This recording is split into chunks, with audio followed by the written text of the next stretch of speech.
สบายดีมื้อนี้ยุ้ยจะมาตอบปัญหาทุกคนเด้อที่เคยถามเข้ามาว่ายุ้ยไปเฮ็ดหยังมาคือมันหน้าขาวหน้าใสหน้ามีออร่าแท้แต่ก่อนยุ้ยเป็นคนหน้าคล้ำหลายทาแป้งอิหยังก็บ่ติดบ่มีออร่า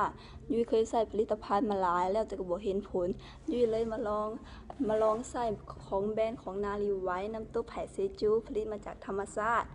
อันแบบตัวนี้ผลต้นหอมของมันดีหลายสวยให้เบิ่งเด้อยุ้ยสิมาลองทาให้เบิ่ง ใส่ประมาณ1หยด2หยดเลยกระตบใส่หน้านะมันจะสวยให้หูคุมขนของเฮากระสับและจุดด่างดำในใบหน้าก็บ่มีสิ่งสำคัญตัวนี้สวยให้ลบรอยตีนกาได้อันคือลูกค้าเก่าของยุ้ยที่เคยใส่ไปแล้วก็กลั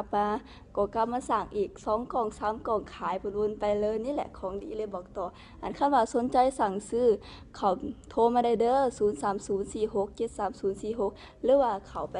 กดไลค์เพจของยุ้ยนี่กุณวงศ์เด้อบ๊ายบาย